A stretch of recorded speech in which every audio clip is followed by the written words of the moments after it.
Hi friends, ಇವತ್ತೊಂದು ಒಳ್ಳೆ product ಜೊತೆ ಬಂದಿದ್ದೀನಿ. ಏನಪ್ಪ ಇದು ಅಂತ ನೋಡ್ತಾ ಇದ್ದೀರಾ? ಹೌದು, ಮಿನಿ ಸೆಲ್ಫಿ ರಿಂಗ್ ಲೈಟ್. ಇದು ತುಂಬಾ ಚೆನ್ನಾಗಿದೆ, ತುಂಬ ಕ್ಯೂಟ್ ಆಗಿದೆ ಪುಟಾಣಿಗೆ.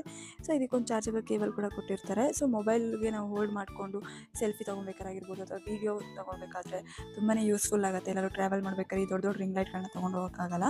ಸೊ ಯಾವ ಥರ ಹೋಲ್ಡ್ ಮಾಡೋದಂತ ತೋರಿಸ್ತಾ ಇದ್ದೀನಿ, ನೀವು ನೋಡ್ತಾ ಇರ್ಬೋದು. ಸೊ ಆ ಹೋಲ್ಡರ್ನ ಈ ಥರ ಮೊಬೈಲಿಗೆ ಹಾಕಿ, ಸೊ ನಿಮಗೆ ಫ್ರಂಟ್ ಕ್ಯಾಮ್ರಕ್ಕೆ ಯಾವುದೇ ಥರ ಡಿಸ್ಟರ್ಬ್ ಆಗೋದಿಲ್ಲ ಇದು. ಸೊ ಲೈಟ್ ಇದರಲ್ಲಿ 3 ಸ್ಟೆಪ್ಸ್ ಇರುತ್ತೆ. ಸೊ ಬ್ಯಾಕ್ ಕ್ಯಾಮ್ರಾಗೂ ಈ ಥರ ಫಿಕ್ಸ್ ಮಾಡಬೇಕು. ಆ ಕ್ಯಾಮ್ರಾದಿಂದ ಒಂದು ಸ್ವಲ್ಪ ಸೈಡಲ್ಲಿ ಫಿಕ್ಸ್ ಮಾಡಿಕೊಂಡ್ರೆ ನೀವು ನೋಡ್ಬೋದು, ಇಲ್ಲಿ 3 ಸ್ಟೆಪ್ಸ್ ಇದೆ. ತುಂಬಾ ಚೆನ್ನಾಗಿದೆ. ಸೊ ನಾನು ಬ್ಯಾಕ್ ಕ್ಯಾಮ್ರಾದಲ್ಲಿ ಆನ್ ಮಾಡಿ ತೋರಿಸ್ತಾ ಇದ್ದೀನಿ. ನೀವು ನೋಡಿ, ಇದು ನಾರ್ಮಲ್ ಲೈಟಲ್ಲಿದೆ. ಇದು ಫಸ್ಟ್ ಸ್ಟೆಪ್ ಲೈಟ್. ಇದು ನೆಕ್ಸ್ಟ್ ಸೆಕೆಂಡ್ ಸ್ಟೆಪ್. ನಿಮಗೆ ಡಿಫ್ರೆನ್ಸ್ ಗೊತ್ತಾಗುತ್ತೆ ಅಂತ ಅನ್ಕೊತೀನಿ. So next third step. ಎಷ್ಟು ಚೆನ್ನಾಗಿದೆ ನೋಡಿ, ಕ್ವಾಲಿಟಿ ಕೂಡ ತುಂಬ ಚೆನ್ನಾಗಿದೆ. ಮತ್ತು ನಾನು ಸೆಲ್ಫಿಲಿ ಕೂಡ ನಾನು ಟ್ರೈ ಮಾಡಿದ್ದೀನಿ, ನೀವು ನೋಡ್ಬೋದು. ಸೆಲ್ಫಿಲೂ ಅಷ್ಟೇ ತುಂಬ ಕ್ಲಾರಿಟಿ, ತುಂಬಾ ಚೆನ್ನಾಗಿದೆ. ತುಂಬ ಯೂಸ್ಫುಲ್ ಪ್ರಾಡಕ್ಟ್ ಇದು. ನಿಮಗೂ ಏನಾದರೂ ಈ ಪ್ರಾಡಕ್ಟ್ ಬೇಕು ಅಂತ ಅಂದರೆ ಲಿಂಕ್ ಅಂತ ಕಮೆಂಟ್ ಮಾಡಿ, ನಾನು ನಿಮಗೆ DM ಮಾಡ್ತೀನಿ. Okay, thank you.